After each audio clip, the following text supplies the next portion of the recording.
Good evening and welcome to this week's program with Focus Israel.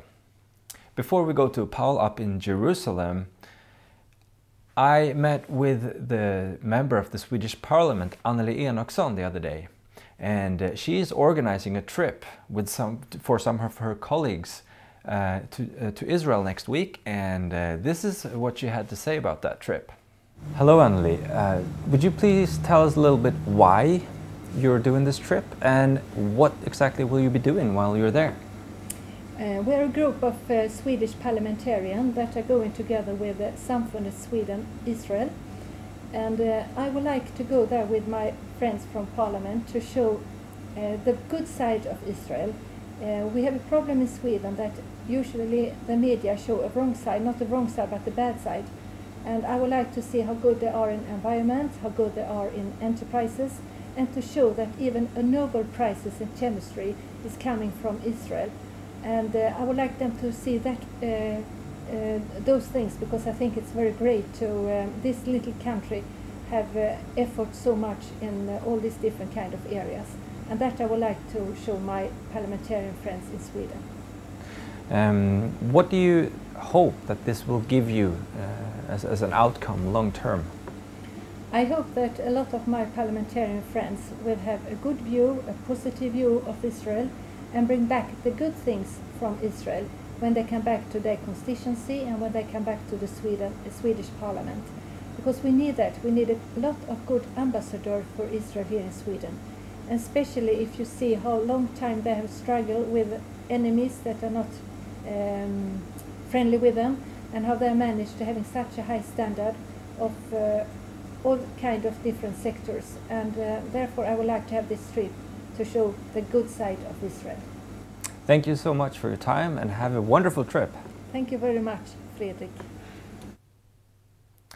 And that was all for me. And now, Paul, over to you. Thank you, Fredrik. Last Friday, the United Nations Human Rights Council voted to adopt the conclusions of the Golsdstone report about the war in Gaza 10 months ago.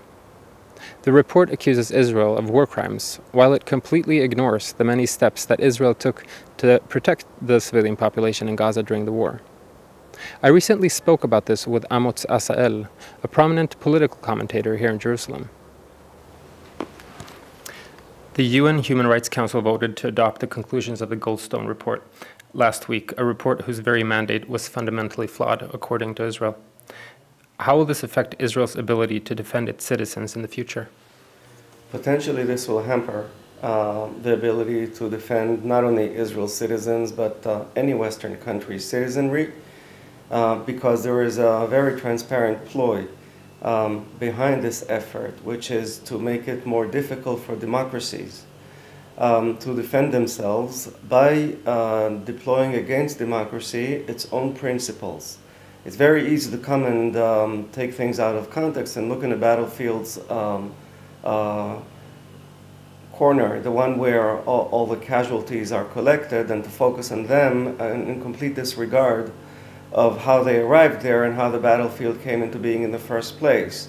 Once one looks more closely at what happened here, one understands that there was a deliberate design to get civilians targeted, and that began, first of all, with targeting Israel's citizens for 7 consecutive years with Qassam rocket attacks on Israel's south, which made it, first of all, inevitable for Israel to respond. And then, when an Israeli response became inevitable, the other part of the ploy was to hide the perpetrators of these crimes against Israel among the Palestinians' own population.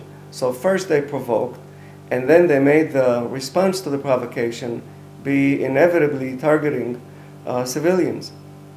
Now the question is therefore not whether or not civilians were hurt. Yes, they were, tragically. But the question is, what does Mr. Golsdstone himself and all those who applaud him, what do they suggest that people do when attacked in such a manner? To sit passively and be slaughtered, or to respond? Obviously, if one is not a pacifist and if one is not prepared to go down as a victim of terror to one's own death, one needs to fight back one way or another. Tell us how and we'll do it that way. It's not enough to tell us that the method to which you resorted ended up killing people. We know it did. There was no other way of doing it. Where was all this great energy of concern for the civilian casualties during the previous 7 years, when the only ones targeted as a civilian population were Israel's? The Human Rights Council has condemned Israel more times than it has condemned the actions by all the other nations of the world combined. A gullible news consumer would assume that you and I live in the most unjust political entity that exists on this planet. How do you explain these condemnations? Well, there is a technical side and there is a mystical side. Technically speaking, we understand that we face here an automatic majority of non-democracies, and many of them, in fact, active dictatorship, autocracies, and generally regimes that systematically abuse their own populations, for instance, Libya's or Iran's. That is on the technical side. More mystically speaking, we Jews cannot avoid the suspicion that at play here is a very well-known historic instinct to single out the Jews and to finger them and to level at them accusations which are basically libelous.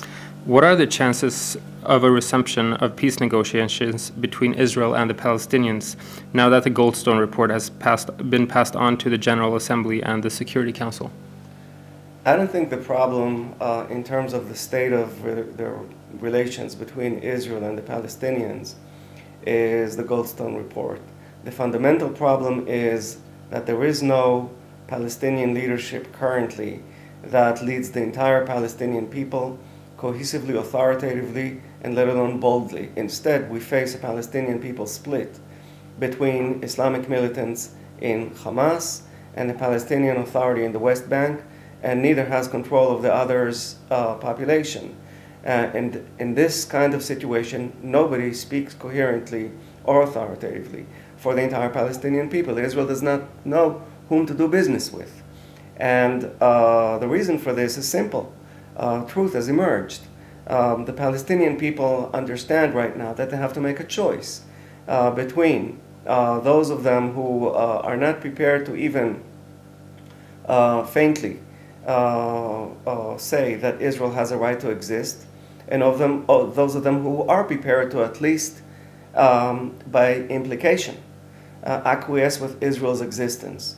As long as the Palestinian people as a collective and the private Palestinian as an individual have not made a clear choice in favor of the kind of leadership that they have in the West Bank, we will not be able to strike a deal with them. There is no Israeli government that will be able to strike such a deal because the Israeli public will not back it, as long as the Palestinian interlocutor with whom it prospectively negotiates actually leads the Palestinian people and does so with clear intentions of accomplishing peace and truly recognizing Israel's right to exist. The negotiations with Iran about the future of its nuclear energy program are taking place right now in Geneva. Next week, we will report about this issue in depth here on Focus Israel.